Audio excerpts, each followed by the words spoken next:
علما لیکلی دي چې کوم خلق معذور شه مطلب پرید شه تکلیف ورته پیش شول یا سفر ته ووتلی ژاب افطرای وکړه هغې د پوره بالجهر اعلانیه په عوام کښې خوارو کول ډېر انتهایي قبیح عمل دی دا غلطي سړی امونه یوره وشوه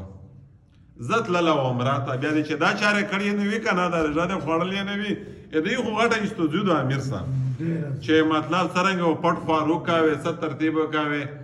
اول خو دا غلطي وکړله چې میش پوس چای هم ورته وتېش په اسلام آباد شه په هوټل کښې دره دره غوټه شنم نه سرو چاول نعوذ بالله من ذلک به زه توبه وباسم غلط کورم کړی دی او یو خو دا جرم وکړه چې رمضان رژام دی متماف وه ځکه چې زه په سفر شو دا د الغریب په غورانو مخ چې زه اسلام آباد ته ورسېدم متماف وه خو مسله وي درته معلومات مخ ښه قصدا نه وه صحیح کیسه ده بل ورته پورې چې غته ورسېدلې دا ایرپورټ ته احرامي خلک بدلاول د چا میش خو ګایزه په سپوراوي دي چې بس رژي نه نسي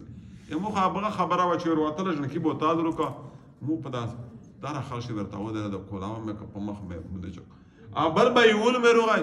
تو چې پیژنې یا تا نجلی پټک شو چې خدای دې خور نه کا غوړه دنیا تو کسي چې دا ملو دا په شریعت مشتمل وره چې خو رژیم نشته وایي چې اوس سړی چې نشته پرده خو کوي که پرده نه کوي دا خو یې پیزې پرې کول دي ته خو په ښکاره زه چې کیم خپا شوله کیم شرمنده شوله موره چې اچھا تر وګا پوره مې بیا څه خوړلی یا نه دي نو مسله دا د میرکا چې کارژا دی نه وه ډېر بیمور ویلی دی شکر وه په اداب په پرده که چیرې د ادب پرده نه کوله تو بیا د اسلامي احکام ډېر موهین وی یعنی ډېر توهین کوونکی وی اسلام شریعت میشته دی پردې حکم رو کوي